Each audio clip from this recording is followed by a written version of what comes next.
Second. Motion made and second to approve. All in favor, say aye. Aye. Motion passes. Approval of minutes, December 5th, regular meeting. I'll make the motion. So I'll second it. Motion made and second to approve the minutes. All in favor, say aye. Aye. Motion passes.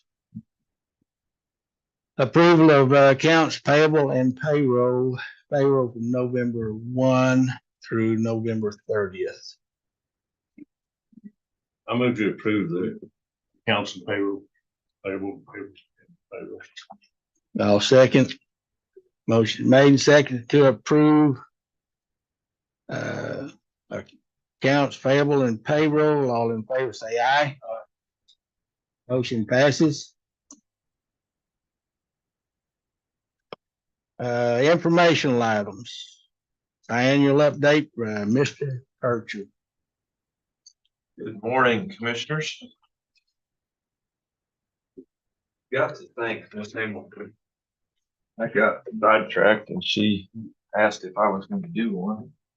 And to thank her for reminding me.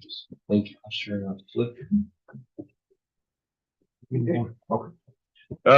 The first thing I wanted to do was to thank you guys as commissioners and Ms. Hamilton. The facelift on the office has been well received. Everybody that walks in is just really tickled. The office just looks great, and everybody comments on it. And it just has been such a bright upkeep. And then we were able to redo the McAllister room the other day, and have had tons of compliments on it as well. It looks really sharp, very well received. So thank you very much. It's like I say, I'm not trying to go on, but like I say, it's fun to see folks come in and comment about how sharp it looks, and it's a nice bright change of pace. So I want to thank you guys for that very much. 4-H enrollment year, we're back on swing again. I saw you guys last time, we hosted the Southeast District contest in this last June. We had 337 kids from 9 counties around the Southeast District here participating at Eastern. They cooperated with us to host this year, so it worked out really well. The other kind of neat highlight, our livestock skillathon team won the contest in July in Las Cruces, and Ryan accompanied them to the national contest last month in Louisville, Kentucky, and they ended up placing 12th out of 22 teams, and we had the 16th high individual, Kylie Stevenson. She made they classed the top 20 or 25 as All-Americans, and she made the All-American. So we were really, really blessed with that. And then had the fortune to have Commissioner Grider and Lopez at our year-end awards banquet, I guess 2 weeks ago now. And thank you guys for coming, and had an opportunity to recognize our kids for the efforts they've had throughout the year and what they've been doing. So that's kind of a highlight on 4-H. Ag, we did a rain insurance program last June, and then I did my private applicator program here just a couple weeks ago. Just an update on the xeriscape. We've got I got a good chunk of the plants in, and I've got some mulch in. I'm going to finish the water lines in the spring on that, and then we'll need to get a few more plants, but we're real close to having it done, and it looks sharp, and I think it'll do what we set out to do, and making it look good and still demonstrating smart water use with landscaping. So our extension clubs, we're still running 82 members. We've actually got more members in the state than any other county in the state with 82 members. So we are a big piece of that state organization, and still a very active group that does a lot. We use the McAllister room a lot for meetings, and are still looked to from around the state as being one of the hallmark members of the association. And then Carol, continuing to do good work to reach out on youth education and nutrition. She's working with Portales as they've gone to this half-day deal on Fridays. She's doing some educational classes with them there, as well as all the other stuff she does. So, like I say, still trying to take care of business and do what we need to do.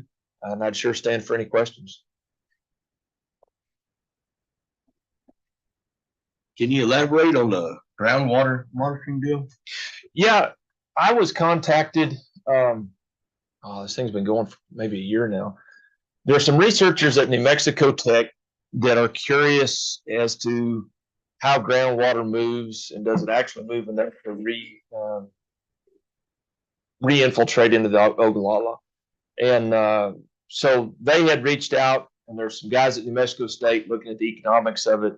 And we've been in communication on and off for 6 months. Finally got them in here last month, and we've got some sites set up around the county, and they're going to come in and put in soil moisture monitors that at multiple depths in the soil to look at where moisture is and where it moves and how it moves. And they're going to monitor that. I can't remember, it's either a year or 18 months. And then put that data together and look at it and kind of figure out. I don't know. One of the things that I guess puzzles me a little bit, you know, I understand we're running out of water and we got to be smarter in how we use that water. But everybody outside of us wants to shut down what we do and come up with some grander scheme. And I'm rambling a little, but they wanted to quit irrigating farming and they wanted to go do something else. Well, if you've got a note at the bank on an irrigated farm and that's what pays the bills, how are you going to change that and go do something else? And so I think there's a lack of practicality in some of the ideas that folks have on trying to convert or do something different. I'm not saying we don't, but I think there's some, I'm not sure that everybody always quite sees eye to eye on exactly how to approach this thing. But anyway, so that's what the project is. They've got 5 sites around Portales, and they've got some down. We'll have one south of Portales, and then we've actually got one down one on Weavers down there in some native country, just to look at differences and how it all plays. And so like I say, I'll keep you guys informed as it plays out. We see what it is, but like I say, I'm really just kind of the front man to help them get into some places and meet some producers so they can set the thing up. Okay. So Last almost right before school was out last year, we had a program at the fairgrounds with teachers coming up. Oh, yeah. In there, yes, our ag education program. Yes, sir. Any word on it? Are they think they'll do it again? I think that might have been their second year. Yeah, we've been doing it. It actually, there used to be a program called Kids, Cows, and More, which was a statewide ag literacy and education program that we'd done for a number of years. And that the parent company of that thing kind of fell apart. And so we broke off and started our own program. And yeah, we're planning on doing it again there the first part of May. It's been very well received. Teachers are more than happy to come. And we've been able to, we've got to get some external funding to get buses sometimes to get them shipped in here because of the cost of field trips and what have you. And we've been very fortunate to have some community sponsorship to come in and help us pay for those buses. But like I said, it's been very well received. It's a neat program. It allows kids to get a look at what agriculture is in our area and how it relates in their life and what it means to them. So like I say, it's a neat program. And yes, we are planning on doing that again. It ought to be that first, probably Tuesday or Wednesday in May. I have a question. Is Yes, there anything that we're lacking in by not having a home economist? I mean, it's been several years since we've done that, but things seem to be progressing pretty well with. We do our bed level best to try to keep support for that in the program. I will fully admit we are not adept at that. We're very fortunate. We've got some very kind people that are willing to support and help us keep that going. I still long term, I think that would be a very logical and wonderful fit, not just for the what program we have, but I think that the support that they could do educationally within a community would be very wise. So no, like I say, long term, it would still be something I think if we could ever figure out how to do would be a really wise move. But like I say, we're crossing our fingers and doing our best and holding it together as best we can. Thank you. Yes, ma'am. I noticed here on, we're talking about 12 youth attended the state conference. Every kid across the stage to receive at least least one award. That's incredible. Yeah, no, we were, Roosevelt County won livestock and livestock skillathon. yes, sir. And I know you're humble sort of person. Who was the coach? For Livestock. that was He me. coached the livestock team and won first. Yes, sir. That's great. But congratulate you Yes. on that. I appreciate that. Coaching first place livestock team at state level was tough to do. I appreciate that. And I'll point out your county manager's son was on that team. He was a contributor to that process. So The yellow monkey could chime him, yeah. Okay.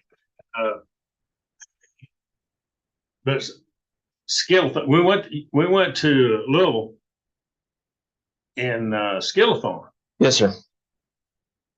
and we did pretty well there. But what about the livestock team? Was it the same kids and they can't compete in two contests?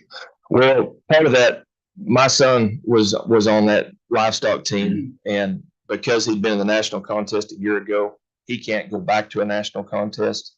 And the rest of the boys on that team were sophomores or freshmen, and so we really were wanting to get another year under their belt. And I realize we're taking a risk to ever win it again, but after being at a couple national contests and looking at the caliber of kids that are participating in these events today, the world's changed a bunch, and the kids that are competing at these national contests, a lot of them, that's their sport now. I mean, they don't play ball, they don't do other stuff. I mean, this is and they travel and do that stuff year round. I mean, that's their arena and that's what they do. And so those kids are super competitive. A lot of them are freshmen going into college. And so just from a exposure and the ability to handle the stress of that situation, we have found that you get a little more age and maturity on those kids. They handle that situation a whole lot better. And so, like I said, we realize we're taking a risk, but I think it's doable, and I think we can make a run to win that thing again. But like I said, we just wanted to get those kids a little more experience, a little more prepared, so that they can go and represent themselves well once they get to that level. Because the level of competition is just off the charts anymore at where things are happening at the national level. I agree with that. You want me to address what we're? I think it'd be a good on time, yeah. Sunday? First and foremost, thank you, Patrick, for everything that you do. Yes, sir. Your kids are awesome. My wife loves them to death. Thank you. And Ryan and the rest of your staff, you guys are doing a phenomenal job with these young kids. And, we talk a lot about so many negative things in this day and age with our adolescents, but being at that celebration on Sunday, it was very enlightening. Those kids are our future. They're one step ahead of so many other kids that are their age. They're learning everything from work ethic to academia to just well-rounded kids. And we were presented this plaque on Sunday by some of your officers. Yes, sir. And you and Ryan. And so I would like to hand this to Amber, see if we could display it somewhere in here, so that individuals can see that we are greatly appreciated for what we've done at the fairgrounds. Thank you guys though, because you guys meet us halfway with so many different things that y'all do. Y'all take initiative. So thank you very much, Patrick. Thank you, sir.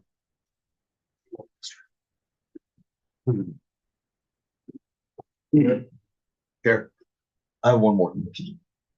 Patrick did we had the fire, a little mishap out there at the fairgrounds. Yes, sir.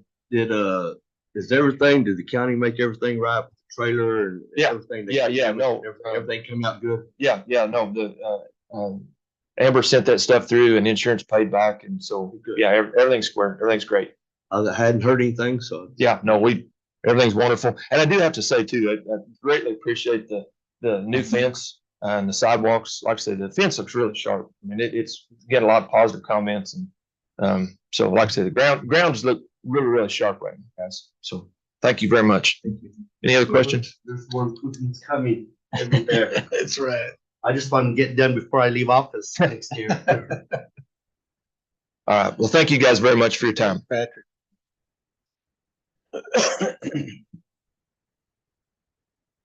Public request.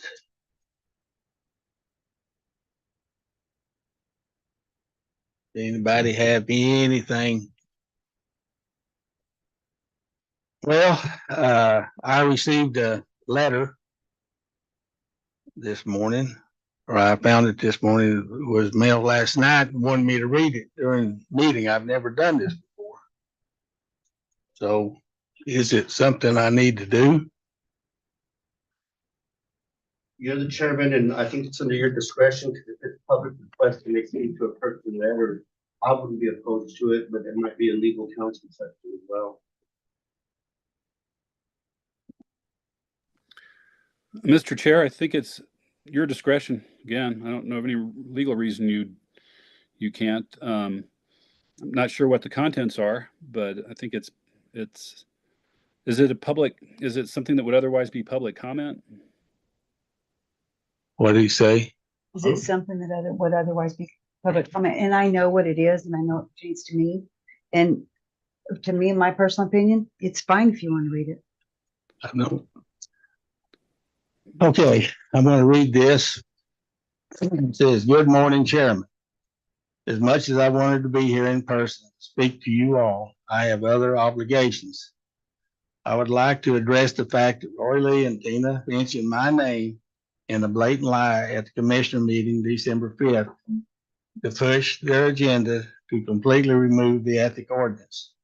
Tina stated that I told her she couldn't call me anymore because I will get rolled up again if we don't go through proper chain of command, which I never said, nor was I ever written up for such a thing. Roy Lee stated that I told him he could no longer call me now that he become commissioner. This is something I never said or would say. I would appreciate for the two of you to leave my name out of your lies, especially when I am not there to defend myself against those lies, just so that y'all can push your evil agenda. After I heard Tina say that at the meeting on the 5th that $3,000 to $7,000 was just a drop in the bucket, and that she didn't care where the money was used or spent, just made me realize why she wants to get rid of the ethics ordinance so badly that she will lie to do it. I would like to say to you, Tina, that every dollar matters, just as every gallon of diesel matters to where it is going. Just a couple of months ago, you were pushing hard that the road department would be accountable for every gallon of diesel, but the volunteer fire department doesn't have to be accountable for where it and how the money will be spent. So Tina, how do you choose which departments or offices will be held accountable? So with ethics, it helps keep everyone accountable, and there is no gray area. I know that the ethics ordinance needs to be in place to keep tyrants and dishonest people like Tina and Roy at bay. You two are prime examples of why we need the ethics ordinance. This really raises some red flags that shows us why Tina and Roy are so adamant to do away with the ethics ordinance, because the two of you are unethical. Lastly, I would like to say to Amber and all the Roseville County employees, stay strong and let Lord Jesus Christ be your armor. Ricky Lovato.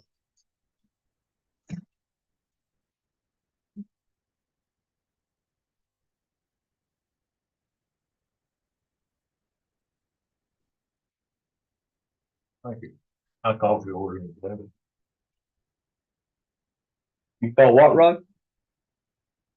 I called the order today. Let's return to the agenda. Okay. That was probably a good call.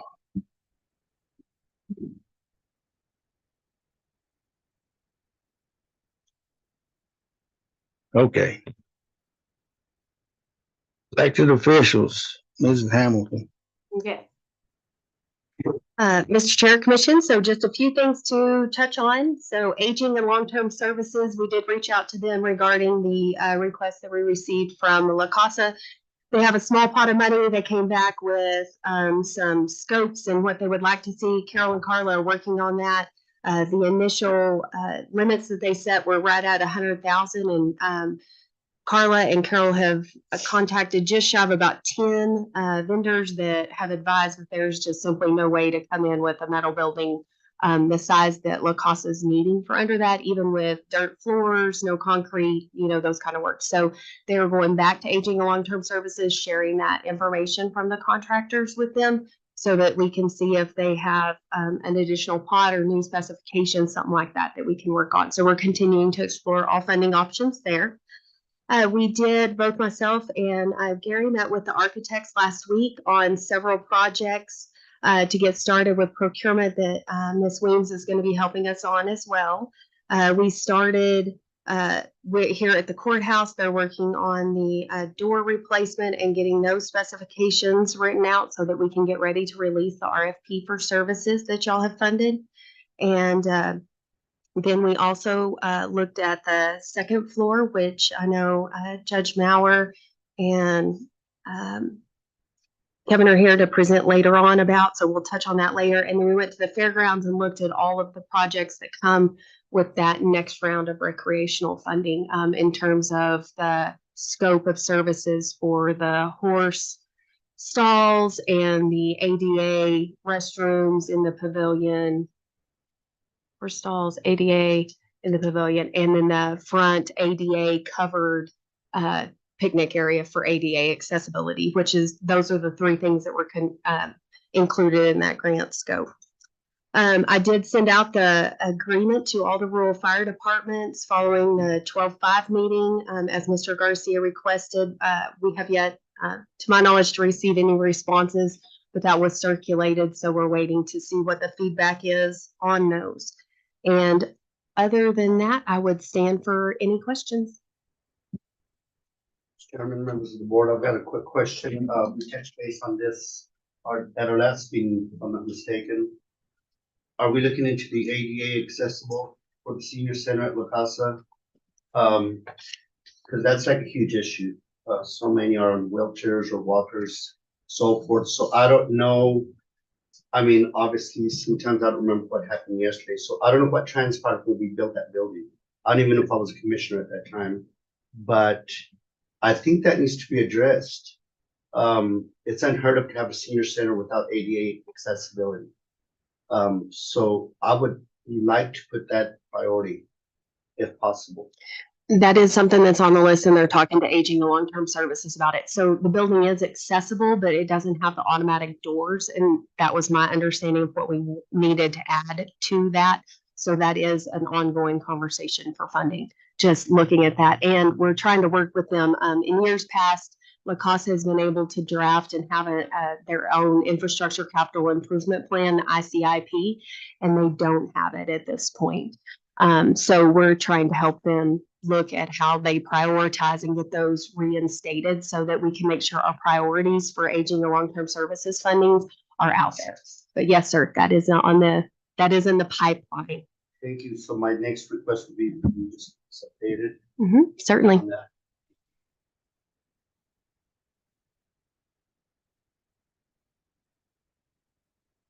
Okay, next item, commissioners. Yes, Mr. Chairman, members of the board, it's a broken record again, but I'm gonna mention because all these improvements we're doing at the fairgrounds, and we're taking initiative on trying to get as many allocations as possible to enhance that place to have a lot of different events aside from the fair. I still want to stick with trying to do about Lime Street. I continue to talk to the city government in reference to this. It's not something that's like a huge priority, in my opinion. You know, they're not taking initiative to try to get this fixed, but I think that we've done so much from our end that we need to just continue pushing that, even if we have to do some type of JPA, a joint powers agreement or an in-kind service. I would really like that to come to fruition once again before I leave.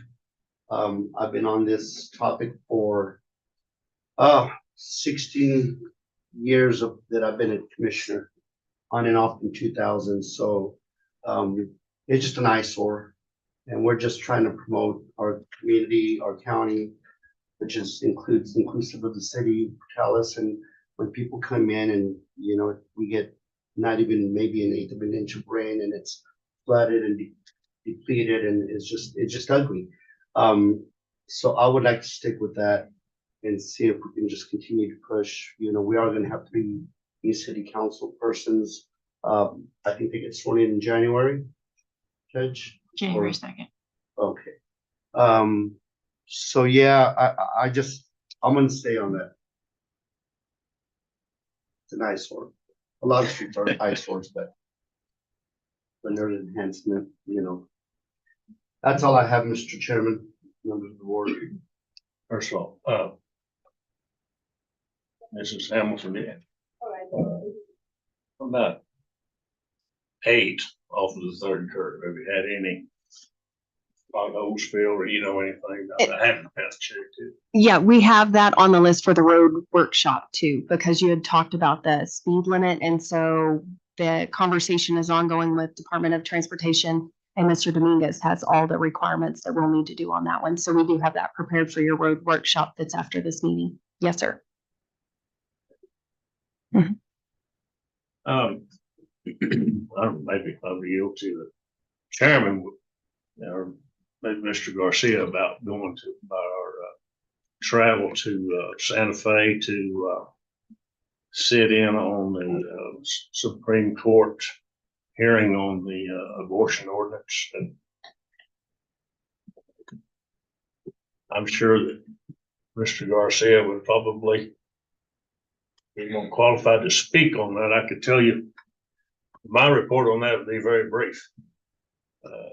Paul and I and Scotty and Vicky went up there and we went to that. And there wasn't a whole lot of attendance, maybe 30 people maybe. We sat in the back of the room and I couldn't make heads or tails really of what was being said by the lawyers. Couldn't hear They had their that. lawyers. We had some lawyers that I thought, what I could tell, were very qualified, very impressed with their professional ability. What came of it, I couldn't tell. Just by reading the countenance of the justices, it's hard to tell. Were they receptive or had they? It appeared to me some of them, by their countenance, already had their mind made up, not to our favor, just by their countenance. But who knows what's really in their mind? You don't know. I understood it'll take from maybe 2 to 6 months for them to render a formal opinion. Our lawyers said after the meeting that one good thing came out of that, and Mr. Garcia could probably correct me if I'm wrong, was that the justices never conceded or admitted that there is definitely that abortion is a right in New Mexico. That was never established in that.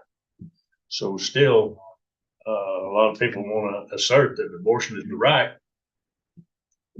Up till now, that's never been proven or never been said. So if anything good came out of that, hopefully that might have been the good. It's my understanding by talking to Mark Dixon afterwards that this is going to continue to the United States Supreme Court. And so it may not make a whole lot of difference what the New Mexico Supreme Court decides. It's going on to the United States Supreme Court. And the young lady who represented us, Erin Holly, what was her name, Mr. Garcia? That's right, Commissioner Savage. It's Erin Holly. Erin Holly was a young lady that's very articulate. One of Storm's former students. And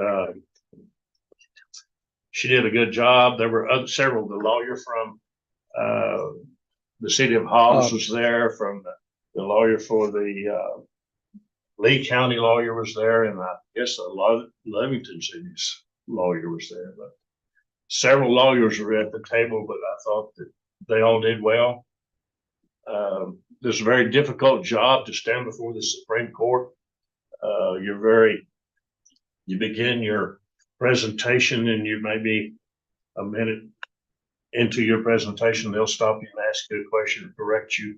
The Supreme Court justices are very knowledgeable, understand the law, and if you head down a road that they know is right, they'll be sure to correct you immediately. So we'll just have to wait and see what the decision is.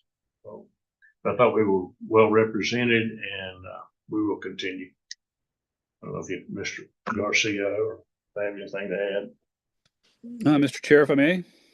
Please, go ahead. I think you're right, Commissioner Savage, that they were not inclined to find a constitutional right to abortion in the state constitution. And there's a doctrine, state and federal, that if you can decide a case on statutory grounds rather than on Hey, constitutional. Michael, hold up. We can't hear you. Can you hear me now? No, sir. Try. Go again. I can hear you clear.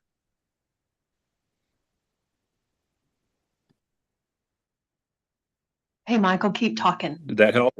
Oh, good. Yes. Yeah. Okay. Can you hear me? Yeah. Sir. Thank you, Michael. Okay. Okay. Sorry, I'm not sure what that was, but did you hear anything that I said earlier, or was No, sir. just? I guess I could abbreviate it. The short story is that I think Commissioner Savage is correct that they were not inclined to find a constitutional right to abortion in the state constitution. And generally, courts, if they can decide something on the basis of a statute rather than a constitutional provision, they'll decide it on the statute. And in this case, they have that HB 7, which is clearly directed, I think, at the ordinances that are in question. To me, the bigger question that didn't get as much attention as I would have liked to have seen was the question of whether federal law preempts state law. And I mean, I think it's clear that state law can preempt county law, but it's also pretty clear that federal law will preempt state law. And so I don't know that it just seemed, I think there was a good argument that Roosevelt's ordinance was not directly targeted at the practice of abortion or at medical procedures or things like that it was specifically targeted at requiring obedience to federal law. And that just did not get a whole lot of attention in the arguments. It is in the briefs, so I think we're kind of covered in that regard, but it is in the briefs. But if it's possible that they could make review by the U.S. Supreme Court harder by deciding it purely on state grounds. So that's a question that we'll just have to see if they answer when it comes time for the opinion. But as Commissioner Savage was also saying, there's a possibility of review by the Supreme Court because, that also helps. There was a case out of Amarillo involving the FDA, Food and Drug Administration, and probably some pretty complicated procedural questions about just how the FDA made some decisions. But it deals with these abortion drugs that we're talking about, and the case was accepted by the U.S. Supreme Court for review. So it may take us along in its currents, and that'd be a really interesting thing to see if it did. So, but I agree too that our lawyers did a really good job. Erin Hawley, she's just fantastic, and she did just tremendous job. And so did the other folks who represented the other entities. I don't know. Does that cover it, Commissioner Savage? Pretty much. Okay. A couple of things I want to mention. This Erin Hawley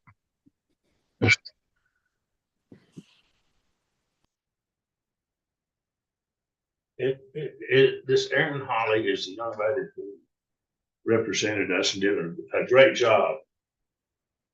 She will be the one who will present this when it goes to the United States Supreme Court.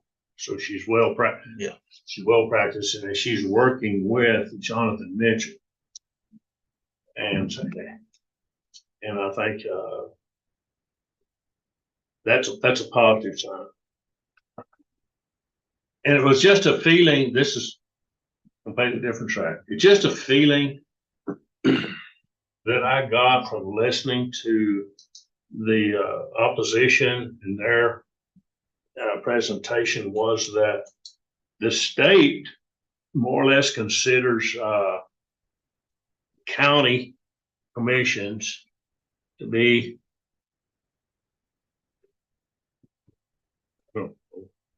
how to phrase this, insignificant, without rights, with no authority. That's just a feeling that I get from listening to the guys that we are out of our league. We're out of our preview, our responsibility. We don't have the right to do this. And of course, I think we did have a right to do it, but I think that was kind of the feeling that I got from this presentation that this ordinance couldn't stand because we didn't even have a right to do it. That's just the feeling that I got. So maybe Mr. Garcia might shed an opinion on that. I don't know. Well, Mr. Chair, Commissioner Savage, I think that it's kind of it's a situation where when people pick sides, they're going to pick and choose what they're going to defend and what they're going to oppose.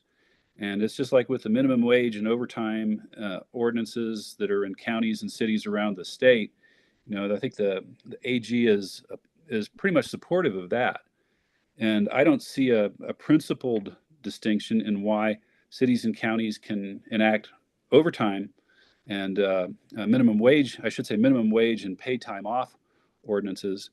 And I don't know why they could do that, but another city or county could not say, hey, you have to obey federal law. I just don't see how there's a principled distinction there. And I think that that's true from the standpoint that they just didn't want to see the ordinances enforced. But it is also clear that state law can preempt generally local governments from enacting certain things. So if they have the state legislature that does that, then I don't think that was their best argument. I really don't. I think that that was kind of just a side argument to put a few more pebbles on their side of the scale. I don't think it was that important to them. I will add too, I wanted to let everybody know, if they didn't, that Erin Holly is actually from New Mexico. She was born and raised up around Clayton. So I think that's a kind of a neat aspect of the case as well. I don't know if you mentioned it. I mentioned a while ago, just briefly, most of us to my right are familiar with Storm Gerhardt. He was an ag teacher at Des Moines. He was he lied 4-H agent, and he's very well known in our area. He's an ag teacher and county agent. When he was teaching in Des Moines, this Erin Holly was one of his students. So that's what I was talking about. I am finished. Okay, so I would just like to comment on the letter that was read, and I appreciate you reading it very much, and I appreciate Mr. Lovato writing the letter. I am only speaking for myself. I am not speaking for Commissioner Criswell. I understand he was mentioned in it as well, but this does not have anything to do with him. It's only me. So I still stand by what I said. I apologize if Mr. Lovato did not want his name mentioned. I never even thought it was a big issue to say his name. I did not think that. When This event took place. It was just a conversation that had happened. And what I said was that he said that he had been written up. I did not say that he had been written up for this. I just said that he stated he had been written up. I still stand by what I said. 100%, I stand by what I said. I have no reason to lie. And my comment on the 3,500 to 7,000 being a drop in a bucket, what I said on that was to these volunteer fire departments. I can tell you from experience, because I am on the Lida Volunteer Fire Department, we had a fire out south of Kenna. Everyone knows about the fire that was out there past Kenna. We ruined 3 or 4 tires. That $5,000 was gone on that one fire with things that that you're not going to get reimbursed for from the state or anything like that. So that's why I said, that is a drop in the bucket to these volunteer fire departments. Yes, it is all needed, but my comment is that it's just a drop in the bucket, because it is. It's not a lot of money to these volunteer fire departments.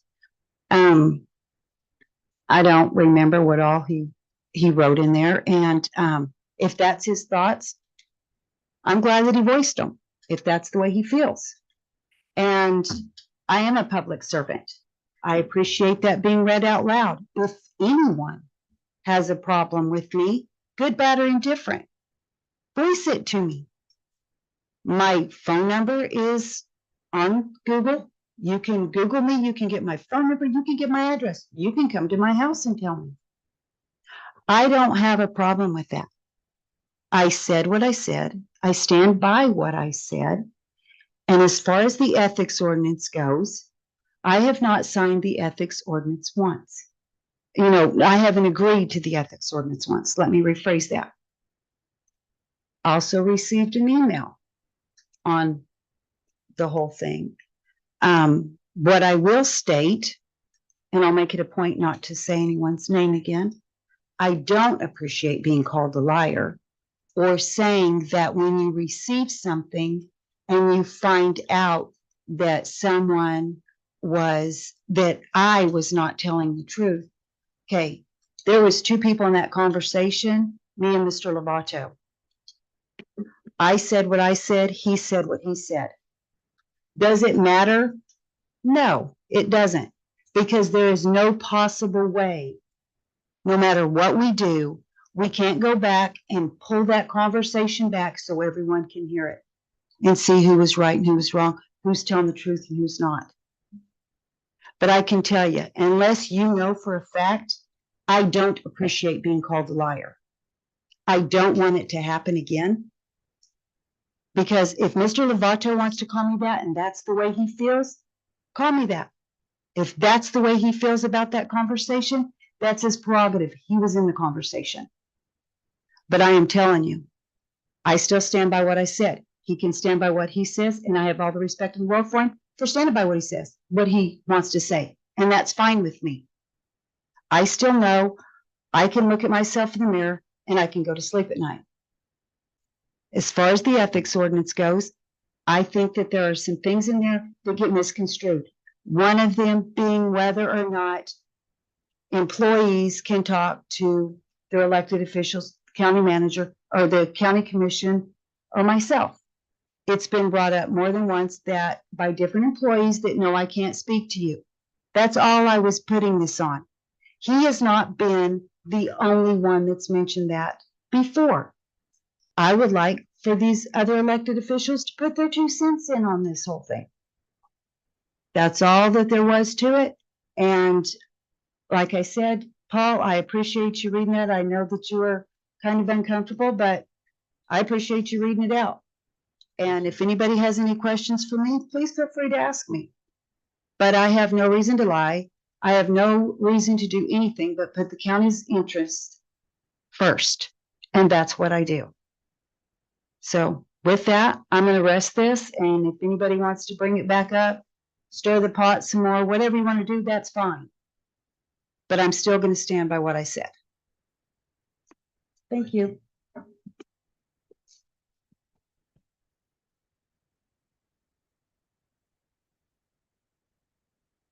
What Tina just said is a lot that I have to say.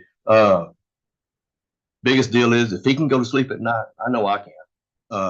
I know what was said out in the parking lot. There was 3 of us there. I know what was said to me.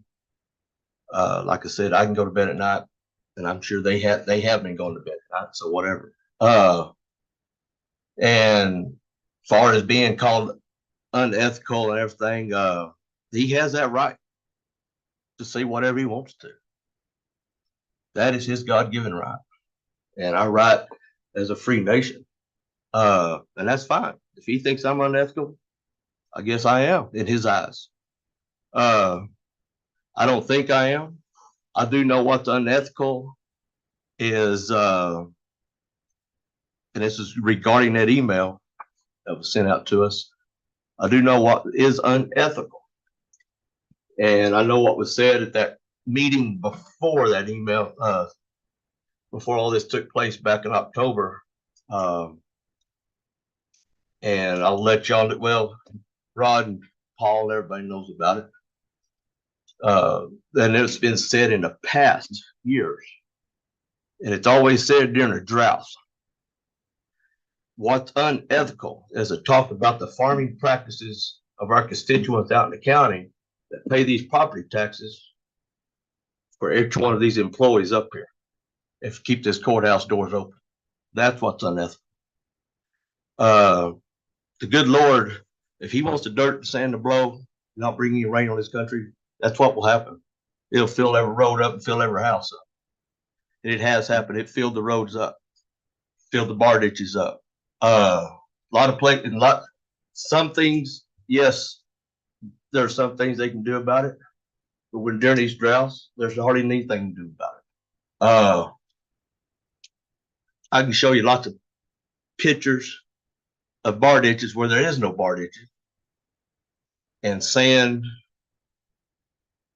is in them, and there's native grass on both sides of the road, you know. So making comments like that was said back in the summer, and the years were fast. And no, I did not encourage that for that constituent. I want to get that plain. That constituent called me wanting phone numbers, and I gave him the phone numbers, and he did what he did. As far as encouragement, I gave him the encouragement after it happened because it needed to be said. And some things need to get out. And to make this county better, everybody needs to be transparent. And like I say, instead of making up excuses, let's go solve the problem. And we need to quit making excuses and let's go do it. We need to try to spend our money wisely up here. You know, if it's taking care of roads or whatever the need is, if we got roads that need to be paved, it's to save the paving. If we got roads that, even though they're lake bottoms, and we're still going to go cleat your lake bottom, you know, that no emergency vehicles, not even my house live on them. There's no emergency vehicle services need to be going down there. There's no need. Not even mail route. That's the kind of money that's been wasted up here.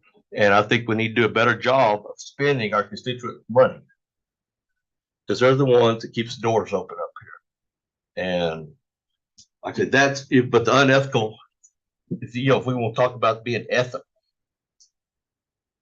unethical is talk about farming practices of our constituents. It doesn't need to be said. A lot of constituents do the best they can for what they have to work with. If they choose not to do it, then they choose it. But as far as the ethic ordinance, I still stand where I'm at. There's some things that needs to change. It was mentioned that yes, there is a chain of command. Yes, there is a chain of command in everything, and it needs to stay that way. I'm not saying to do away with the change of command, but I am going to stand firm with the ethics ordinance, the way I believe. And I'm sorry the letter was read as Paul. I do appreciate you reading it. I wish Ricky could have been here to voice it face to face. But I'm glad it was read. At least we all know what we're thinking, and that's what being transparent is getting our feelings out and just talking, communication. That's what being transparent is, and that's what we need more of, from the constituents to us. That's all I have to say. Thank you. Mr. Chairman, I have one more thing in reference to this topic.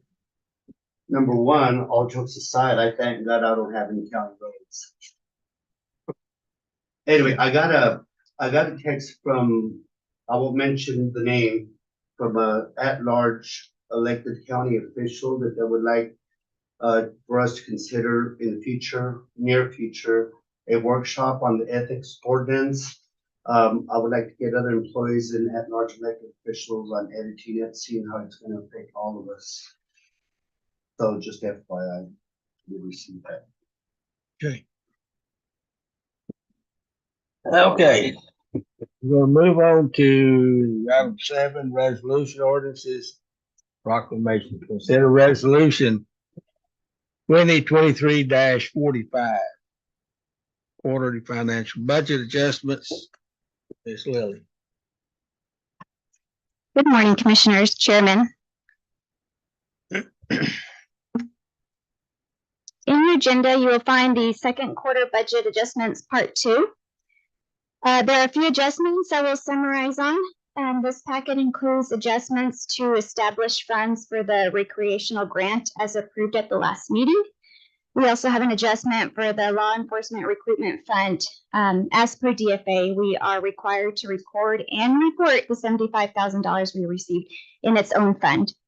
We also have some unexpected funding expenditures at fairgrounds, and thus you'll see the adjustment for the $20,000 to the fairgrounds. And with those, I will stand with any questions. I'd like to just ask, what's the amount again on that grant that we received? So it's the recreational grant is 1 million, just a little over 1 million. Again, I just had to hear it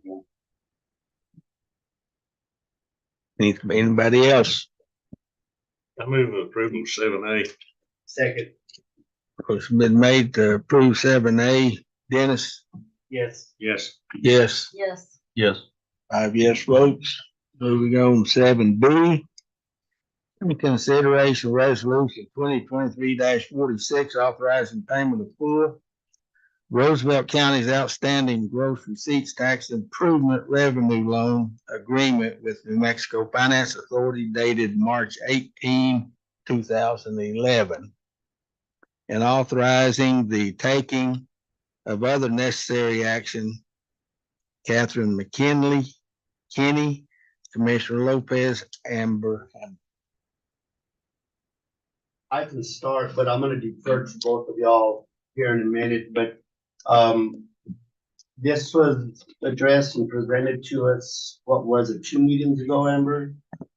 And when I truly saw the details and the data and everything else, how it's gonna be so cost effective for any county that's in the financial situation like we are right now, I just thought it'd be a good idea for us to consider it because it's not only gonna be cost effective, it's gonna get us out of that debt and it's gonna save us a lot of money. So with that, I'll defer to Amber. We have Catherine McKinney, and she is our bond counsel that actually prepared the resolution. So, Ms. McKinney, if you want to start and unmute and present, they had this all included in their meeting packet as you prepared it. Sure. Good morning, Commissioners, Manager Hamilton. I'm Catherine McKinney. I'm with the Module Sperling firm, and we are serving as your bond counsel. The resolution before you this morning relates to the 2011 loan that the county entered into with the New Mexico Finance Authority. And it was in the original principal amount of $1,638,201. And it was for the construction of an indoor arena on the county fairgrounds. The principal amount currently outstanding on the loan is $1,075,300. And those maturities run through 2036. So if it remains outstanding, it will be payable through 2036. The loan became prepayable on March 18th of 2021. It had a standard 10-year call provision. And the county has indicated its interest in prepaying the loan. There is a 45-day notice required to be sent to the Finance Authority as well as its trustee, Bank of Albuquerque. And the form of that notice that would go out if the county chooses to adopt the resolution is included at the end of the resolution. Under the resolution, the prepayment is scheduled for February 7th of next year. That's to provide the 45-day notice. And on the prepayment date, the county will need to pay the principal amount outstanding of that $1,075,300 plus accrued interest to that prepayment date. So that amount, the principal plus accrued interest, comes to the $1,087,278 that's referenced in your resolution. However, and that would be the maximum amount that the county would need to bring to the table. But there are amounts that the county has on deposit with the New Mexico Finance Authority that have been accumulating in your debt service account for the loan, as well as the loan agreement reserve account that was established at the time of entering into the loan. So currently, the amount in your debt service account is about $74,727. And the amount in your reserve account is currently $116,984. That will change before February 7th as interest accrues on those amounts and to the extent there are any more payments in your debt service account. So under the resolution, the county manager is authorized to determine the final amount that the county will need to transfer on the prepayment date to prepay in full the loan. Any amount up to the $1,087,278. And if the county chooses to adopt the resolution, the next step would be to provide the notice as set forth or attached to your resolution. And then the Finance Authority will come back with a prepayment statement that that verifies the amount outstanding as of the prepayment date. So with that, I'd be happy to answer any questions on the resolution or the path forward.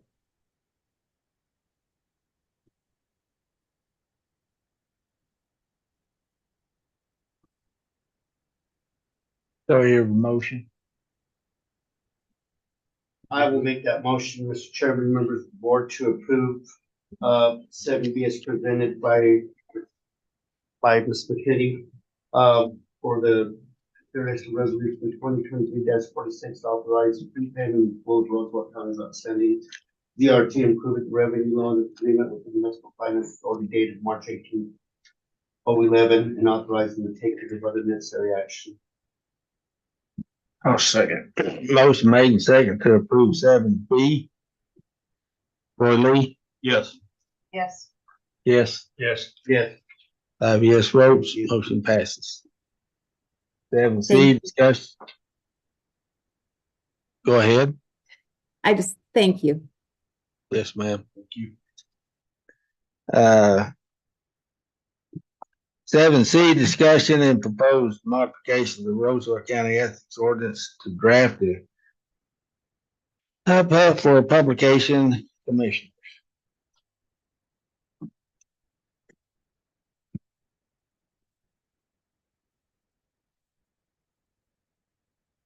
Yeah. Yes, sir. I'd like to just make the motion, lay this on the table for a future date and then I'd like to make another motion to see if we can't get us a workshop for us elected officials to get together and discuss this. Okay, you're wanting to lay this on the table, so let's do one thing at a time. So Yes, I'd like to lay this on the table for future. that's proper. Yes, it is. He's just making the motion to table for later date. And you seconded? I'll second it. Okay. Motion has been made and seconded, table 7C. Tina, Yes. Rolly? Yes. Yes. Yes. Yes. 5 yes votes. And you wanted to do something else. Yes, I want to make a motion for the elected officials to have a workshop to discuss this. To amend the ethics ordinance. I'll second that. Okay, it sure ain't gonna be 7C that I approve here is. The motion has been made by Roy Lee for elected official work day on the ethics deal. And Mr. Lopez has seconded.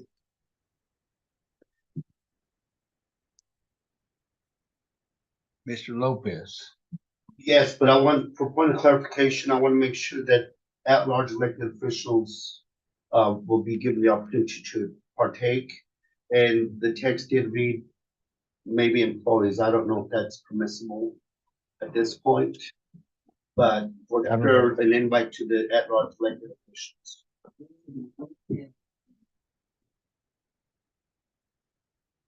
I don't know. Yes. Yes, that's what I'd like for the at-large elected officials of the county, Roosevelt County. Yes. Mr. Savage, how do you vote or what do you? Well, I make a comment. This ordinance pertains to public officials. And I would prefer that the people attending the workshop would only be the public officials. It's my opinion. Yeah, that's fine with me. But other than, Because they represent their staff. so I would vote yes, but I'm concerned about getting, too many cooks spoil the stew. And you get a whole lot of employees there. I mean, just us, we're gonna have some different opinions just among the commissioners. When we get all the other elected officials there, that's gonna add more to fuel it. to those disagreements. But I'm cautious about getting too many. Okay. But I think public officials would be good. So I said, vote yes. You voted yes, Yes. yes, yes. Yes. We find public officials. Elected. Elected. officials. Yes. That 5 yes vote. 5 yes vote.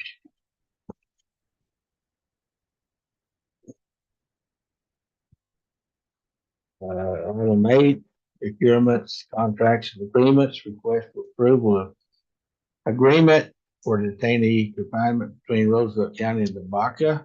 Billy? Yes, sir, commissioners, you have in your packet also is the copies of the contracts. One is for, the first one's for Tobacco County. I request the approval and agreement for detainee confinement between Roosevelt County and Tobacco. I'll stand for any questions. Okay, while you're there, next item is basically the same Same. thing. Same thing, Is there correct? any difference or any It's change? with Quake County, Roosevelt and Quake, Let's try and correct? eliminate problems for you. I'll move to approve 8A. Second. Motion made second to approve 8A. Roy Lee, I have a question. please ask. 125, your daily charge. How is that comparable to being run efficient? Is it gonna be worthwhile doing this for $125 a day is my question. Yes, and I can also have Miss Ramsey speak on that. Okay, I thought it's a help. Okay, so we came to the conclusion that 125 was sufficient enough because the other counties, when we hold their detainees, they'll be responsible for their medical fees and their transportation fees. Thank you. That's what I was wanting. That's what I didn't know if the medical was going to be liable Yes. for medical or whatever in that. So I think I asked you this question before. That the city's bill was 150 something. And this, 154. so the $25 difference is the medical and transportation. Yes, sir. Okay. And to clarify, commissioners, that's medical for off-site care. We still provide all the medical care on-site in the facility with all the staff that we currently contract with. It is only for outside medical when they have to go out for, which happens frequently, but for procedures or clearances or anything along those lines. Inclusive of the MAP program? That's inside, internal. Right, that's, well, Mr. Chairman, members of the board, I have one question. And it's a liability question. You guys probably guessed that I was gonna ask this, but are we gonna do screening on these inmates transfers so that we won't get just any heinous criminal that gets We- arrested that's an out-of-stater and then they hurt our staff, or it's happened before, so. Yes, sir. So we do constant screening of all intakes from other counties. We do screenings for intakes from the city. We do screenings for every intake that we have. Okay, I appreciate that Yes, sir. because yes, I appreciate that. Thank you. Is the clerk? My vote is yes. I was gonna ask, where are we at? It was my vote that I wanted to ask for. Well, you had a first and a second, and you asked for a vote, and you haven't had any votes One. yet. Roy Lee I is, voted, I just voted yes. okay, Tina, Yes. yes, Yes. Yes. 5 yes votes. Okay, we have the same for Quay County. I move to approve item 8B. I'll second. Motion made second to approve 8B. Rod? Yes. Dennis? Yes. Yes. Yes. 5 yes votes. 8C, request for approval of FY25 EMS Fund Act Local Funding Program application for Millicent Fire Department. Mrs. Flores.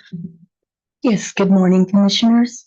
And this is a request for approval to submit the FY 25 EMS Fund Act for Mill and Sand Volunteer Fire Department. I'll make that motion to approve. I'll second. Motion made and second to approve 8C. Mr. Lopez. Yes. Mr. Savage. Yes. P, yes. Yes. Yes. 5 yes votes. 8D, request for approval of New Mexico Environmental Department Solid Waste Bureau Recycling and Illegal Dumping Fund Grant Agreement Project number RAID-4 FY 24-03 for $14,400. Carol. Yes, sir. So we received the agreement for this, the RAID grant for $14,400 for 3 amnesty days for scrap tires. Yes. For county. Mr. Chairman, will that take up all that money? 14,400? Yes, it will. Gonna It's- take it all up? yes. It will. My next question, are we still offering a reward for anyone that's turned in for legal dumping, Amber? It's pretty prevalent. Thirdly, do we need to do enough PSA? Cause I'll be willing to. We have to get the grant upgrade signed, approved, all of that stuff before we can spend any money. Okay, thank you. But part of that is for PSAs.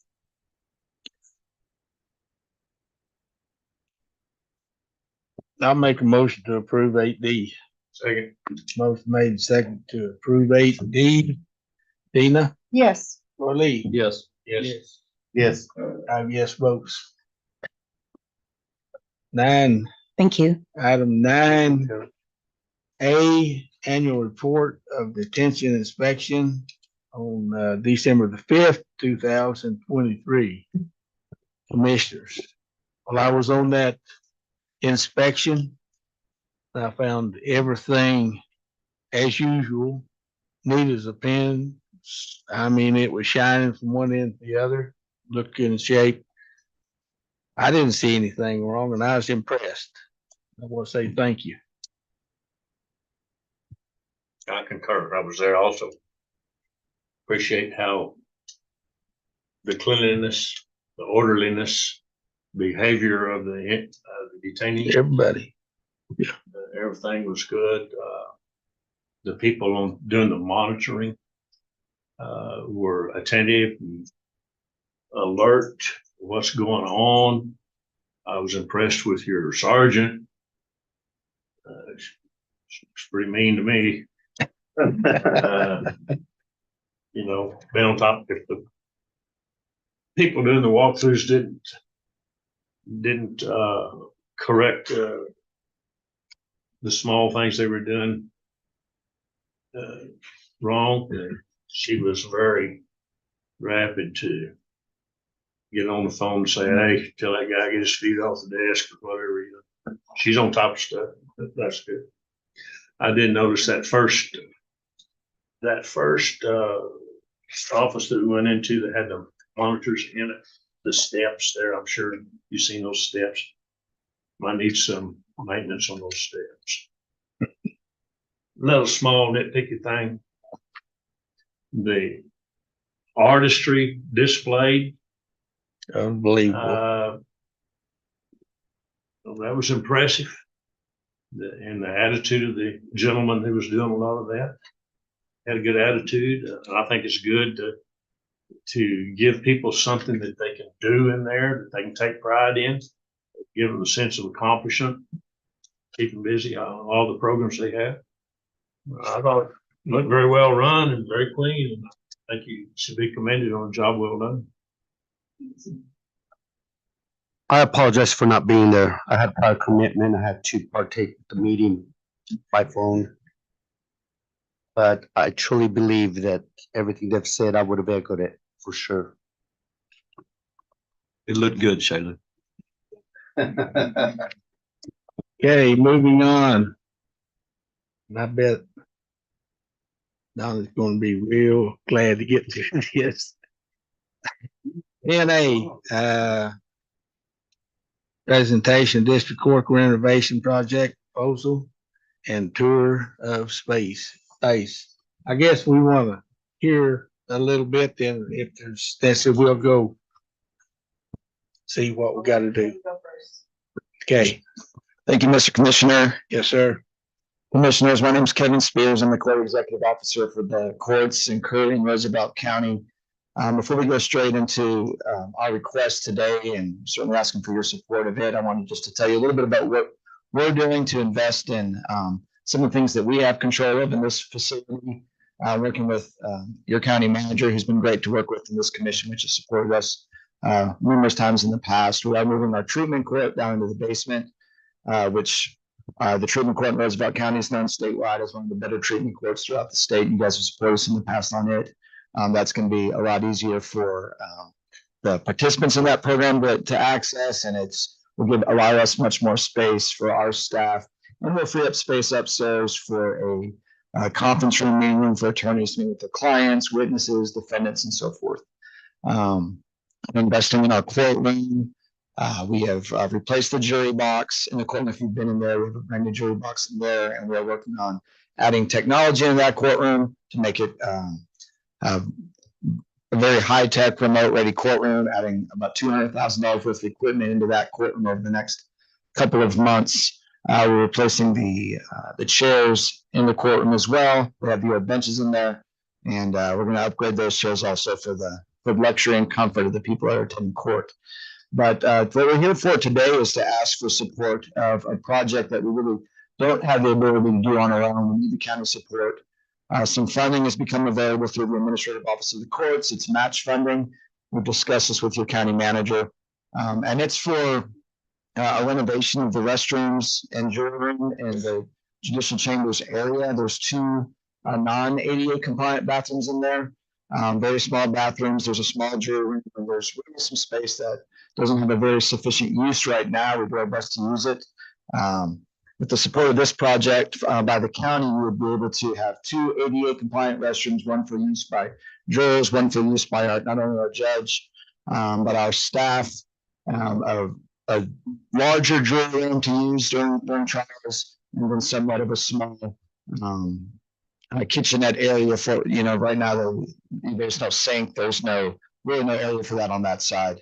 Some things that happened during the trial, you had your judge walking down the hallways and sharing restrooms with, could be, the attorneys, witnesses, victims of the case, our staff's doing the same thing. So the match, that's kind of the dilemma we're up against, and we don't have the funding necessarily to do that type of project on our own. The match funding really through the AOC is we can, we're working with Amber to identify the cost of the project. The AOC is willing to match that project up to a $500,000 match, so ultimately $1 million project. I would certainly stand for any questions, but offer your judge, she would like to say anything, or the county manager to say anything of where we're at on the specifics of the funding or some of your concerns. I will take this minute to note that your district judge in Roosevelt County is our chief district judge in this district. She also serves on the executive committee for the Supreme Court for district judges. She does a great job representing this area and representing our district. I think the important thing to note is that Judge Mauer, can you go just so they can hear you online? We just need you in the microphone. the Thanks. important thing to note is that it is a matching program, and we have a pretty stringent budget process in the judiciary. We have to go through a committee, then the committee, their recommendations go to all the chief judges, then it goes to the Supreme Court, who has the final say, and then it's presented to the legislature. We have gone through one of those steps already. Kevin is on the budget committee that has reviewed our draft proposal, and they kind of ran out of money before they got to us. And we were pushed further down the line because it was such a sporadic, quick turnaround for this request of the money. We didn't have the chance to come to the commission before we said, hey, let's try to do this project. So all we got was a letter of endorsement supporting the program from the county manager. So I think that there's a potential that we could move this up into this upcoming fiscal year rather than just pushing it to the next fiscal year. If this comes in at a good price, and I think I'll turn it over to Ms. Hamilton, who will talk about what the architect has said. And I know they were up yesterday looking at the plumbing lines, because ultimately I think there's going to have to be some plumbing lines that are replaced. And I think that it'll benefit, for example, the county clerk, because the plumbing lines go down into her office, and it will, if they end up having to replace them all, then it'll make the plumbing in her office better as well. And I think it's important to note that we'll be giving you back all of those benches eventually. So you can put them at the fairgrounds if you'd like, but it's really difficult for very long jury selections for me to watch the community shift, and they're just not comfortable sitting on those benches. They're not designed for long-term seating. And then when I have jurors who are handicapped, they can't go to the bathroom. They have to go down the hall to the elevator, down the stairs to the bathroom downstairs. And we run the risk of somebody in the community accidentally saying something to them about the trial. And it's a lot of pressure to put on that juror to pretty much ignore everyone else and not talk to Mr. Lopez or Mr. Criswell and say hello to them, because they're afraid that somebody might say something to them about the trial. So I'd really love for you all to hear from Ms. Hamilton and then come upstairs and let me show you everything. And I'll show you how we're going to have one of the nicest smart courtrooms in the state when we're all done with the technology that we're putting into the courtroom.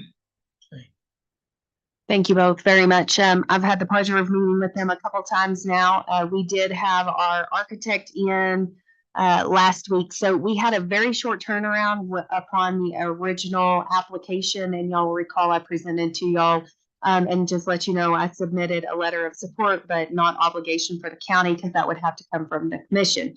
So Kevin worked diligently to get the application in, and we were listed on the letter specifically coming out of the budget committee on the request for the AOC matching fund, where they noted that the non-judicial district court request did not appear to be shovel ready and would still need county commission action. The county manager did make commitment, and they would like to see that one. That would be a recommendation for upcoming funding. So that was all positive and optimistic. We brought down the architect and had him look at it to make sure that he thought we could stay under that $1 million mark. And we are working with John Lehman with NCA Architects. Some of y'all that have been on the board for a season know that, he did the original, a lot of original projects here in terms of, and most recently the master plan for the courthouse that we wrapped up a few years ago, and the master plan, he's working on that for the fairgrounds. So he's very familiar with this. The age of the building does pose some challenges that are unique to the 1930s. We don't know what we're going to find when we open up the plumbing and the electrical. Some of the electrical has been updated from the HVAC renovation in 2014, but those were all prior to my time. When I came in, we just finished the project. So we're not sure what we're going to find. We did have a contractor come out and scope those lines. We don't have that report yet, but that was the first phase and the start for the architect to be able to draft that.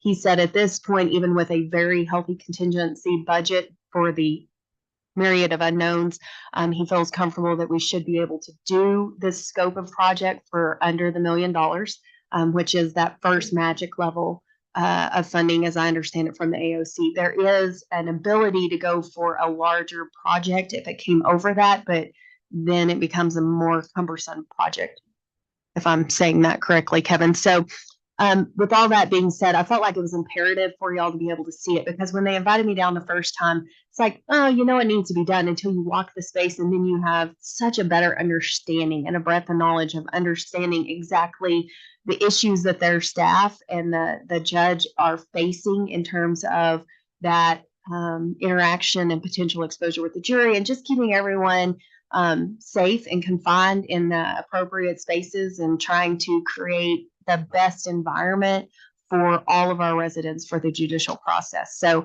with that being said, I'm happy to add on something if y'all think I missed anything, but we've just had a couple meetings and walked it with the architect last week. He is working on plans. As soon as he thinks he can try to get a little bit back to us is going to be in January. And he was, like I say, waiting on the scope first. So this was our first step, is we want to present to y'all, and if the commission can take action and bless this, then we can continue to move forward. Mr. Chairman, I've got a question. A couple of things I want to mention. Is this a project that would be eligible through our federal emergency stimulus funds that we got from the feds? Yes, sir. How much do we have left? Enough. I don't have the exact dollar number in front of me to tell you. I can get that for you. That's great news. The next thing was legislative monies, and put it on the ICIP priority list. But if we're eligible for federal emergency monies, that's great. My next question is, I have toured this courthouse over the years, time and time again. Are we gonna need housing for the county employees when there's renovations going on, especially where a lot of those drains are exposed and they're within our workforce, within our county court building? Are we gonna have to bring in trailers again, or house them at Jake Lopez Community Center? Have you guys given that thought? We have not had that detailed discussion yet, because the first step is to get the commission's approval to move forward with just the architectural. We don't know exactly the scope of what that would be. I don't see as much disruption for the county staff, only because of the clerk's interaction will be very limited in terms of just that little sink kitchenette area that's right there directly under. But all that's still very unknown until we can move forward with the architectural details. Well, I'm gonna ask another thing, or mention something else. And Judge and Kevin, I support this wholeheartedly. But being that this building is so old, there is a lot of unknowns that we better prepare for. $1 million could turn into a lot more than that on this project. So, like I said, I mentioned I'll be gone by next year, so it's not gonna look to fruition before then. I just don't want to set anything up for failure. So I wish that we could have some type of feasibility study that could actually, or architectural study, to kind of give us more of a bird's eye view. But I'm ready to support it myself. I'm not ready to deny it. Okay. But I think Go ahead. Ms. Moyer would like to take us up and show us.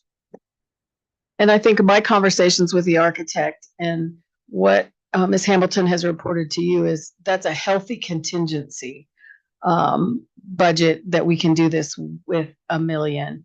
And, that would be a $500,000. AOC will take 500,000, the county will take 500,000. So I think that I don't want to lose sight of that this is a matching, number one, and number two, that the architect said that he's planning for a healthy contingency because he knows this building. He knows that this is a 1930s building. Just yesterday when the plumbers were up there, they were talking about the age of the pipes. And I mean, we all have to do that home maintenance at home. And I can't tell you the number of times my husband busts out a wall and I'm like, why? Because we find something else behind the wall. And Commissioner Lopez, to clarify too, that if the commission approves this request today, then that's very much the next step. So that's what the architect would flesh out and develop are the detailed architectural plans and a more formal estimate of what we could be projected to look at, and confirming that his initial assessment of being under that $1 million mark was still on point with all of the other additional studies. Mr. Chair. I would also like to say that I think it's very important that we get those 88 bathrooms up there. I like everything y'all are talking about doing up there. I also understand what you're saying about the old house and the plumbing. I just went through that with the remodel, how it can go further. But at the same time, I think I would rather find the problem now while we're in there working rather than after it floods the courthouse. So, I mean, it's. Well, Amber answered my question. Yeah. This is all preliminary. This is Right. just to go to the next step. So I But, would be ready to take action on it right now without even a tour. so with That's that, the case. yeah, and I'd like to make a motion to, approve item 10A, Why did you have to do it before I did? because you quit talking. I'll What- second it, Mr. Chairman. Motion is made and second to approve 10A. Mr. Savage, Exactly what is the question? Are you asking us to They want to approve going, support- take a look? no, No. to approve, Preliminary Project feasibility proposal. analysis. What is the question, Zach? It's the authorization for the renovation project proposal so that we can move forward with the architectural plans and feasibility. Yes. yes, Yes. Yes. 5 yes votes. Ms. Moore, I'd really love to go visit that, but you want us to still go visit that? Absolutely. I think it's important for you to be up there and see behind the scenes, because unless you're a juror, you don't get to go behind the closed doors. So, No, you don't recess. I mean, We just go. because everybody's you're welcome. just walking up. It's still part of your public meetings. Take a while. You can go to the bathroom. Thank you. You want to recess? Michael, I'll text you whenever we come back down. reconvene when we get Sounds good. Thanks, Amber. Okay, thank you. For the computer sake. On the agenda. Reset to go to the bathroom. Hey, Amber, Government Services Division. Are we still on? Are we live? Oh, yeah. We are live. I need to ask. Those are both pending court cases. Government Services Division.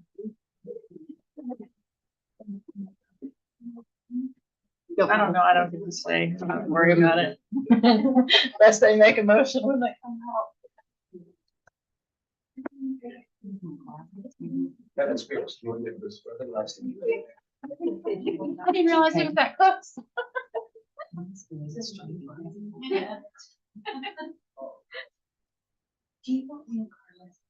Hello, how are you?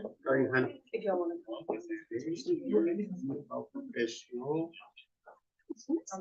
and nice. Carol, you'll share one. Yes. How are you? Not personally. Hey, my daughter's having.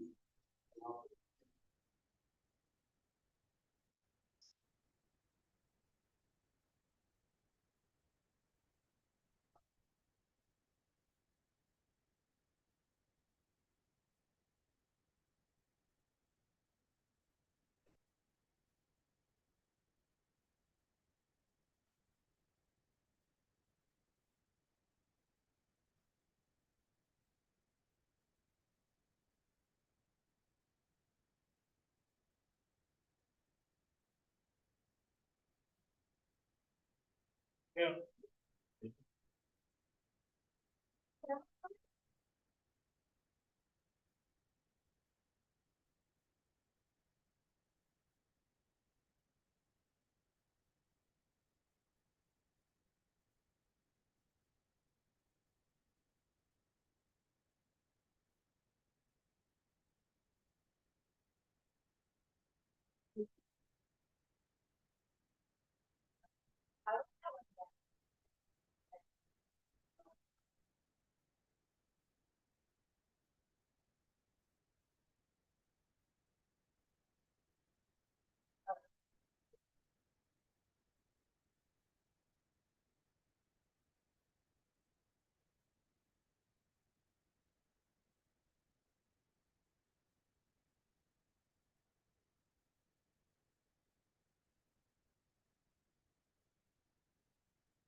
Oh.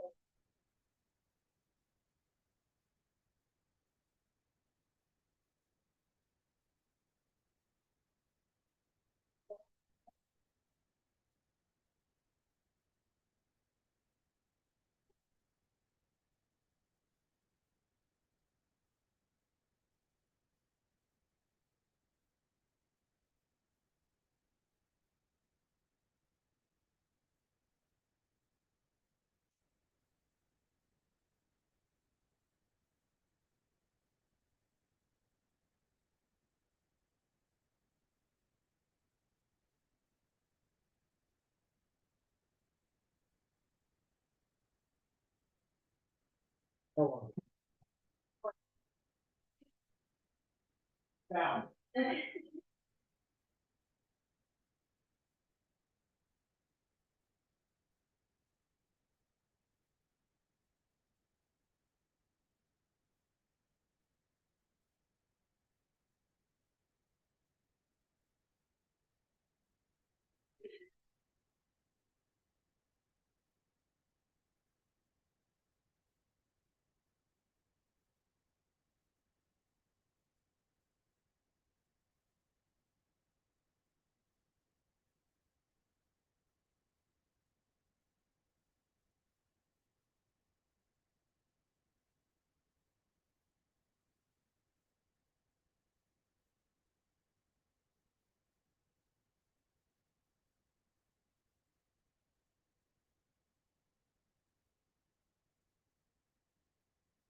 That like finisher.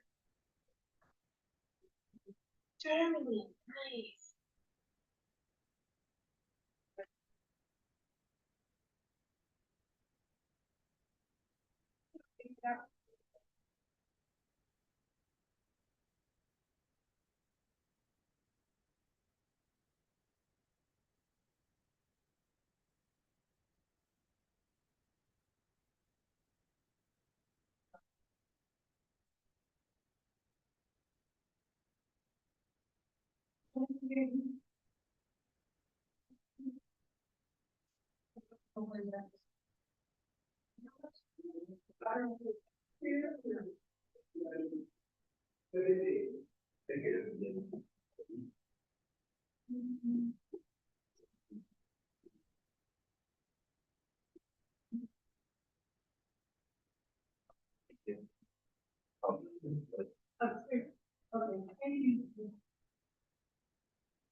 Thank you very much.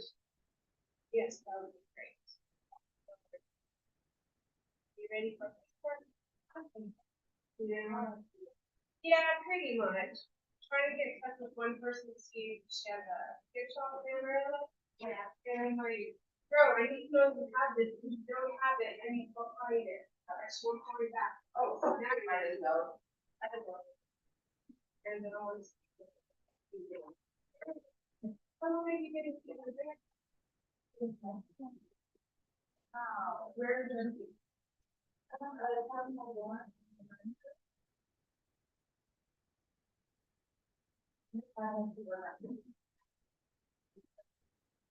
Of course. Yeah, that's I lived in South Korea, Australia, and Eat it. So like, there's no, I live in Amarillo, so there's no nature. When you're, I'm here to Australia and I have nature. You don't have wait to have a beach across my apartment. And South Korea was stunning. That's great. If I have my choice, I'd live in Ireland. Oh, yes. Like raise a lot, upgrade, and I probably can. Anywho, you have a good rest of your day. Thank you for your help. I appreciate you guys.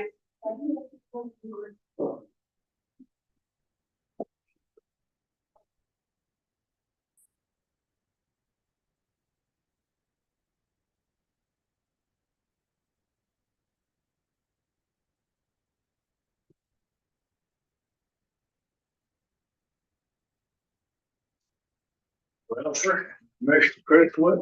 Yep.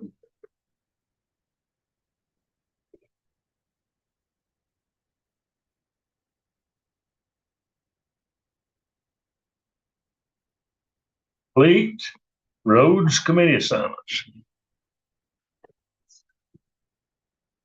Guess we're still alive. I bet. I was guessing. I think so. No, I'm gonna say anything right now. Might say something later. Walls have ears. The internet has ears. I know Michael has ears. How much snow did you get, Michael? Pardon? How much snow did you get over the week? Oh, we got probably a good 8 inches. Good. Really? Yeah, it's still on the ground too here at my place. I heard it coming pretty good. I was supposed to went to cattle growers meeting on Friday, and that was part of the reason I didn't go. I knew y'all got snow. I'm kind of surprised it stuck too. I thought it was just going to melt, but it hasn't. When we came home the other day, it rained all the way. From Santa Fe? Yeah.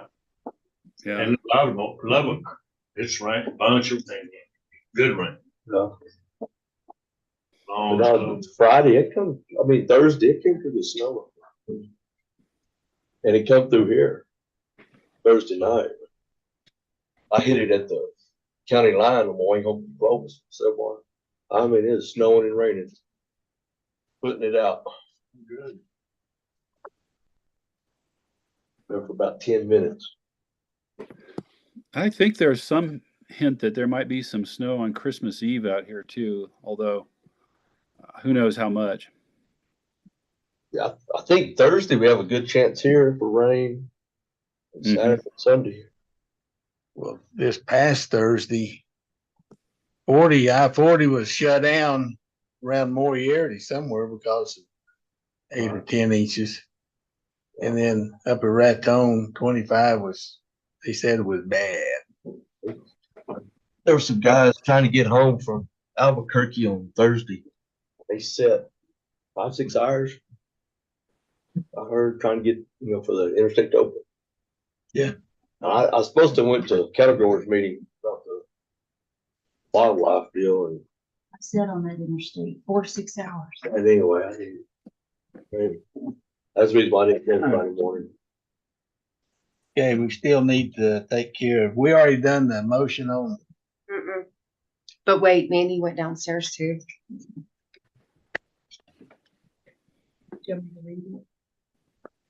we hadn't done 10, then we'll do it.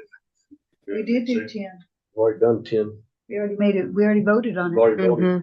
Did we vote on 10? Yes. Okay, so we're ready for executive session. Yes. Okay, Let me read it. please. I move we go into executive session pursuant to 10-15-1 NMSA 1978 attorney-client privilege information pertaining to threatened or pending litigation, specifically Hernandez versus Roosevelt County, Permian Basin Petroleum Association, ET, AL versus B, DOI, counties B, GSD.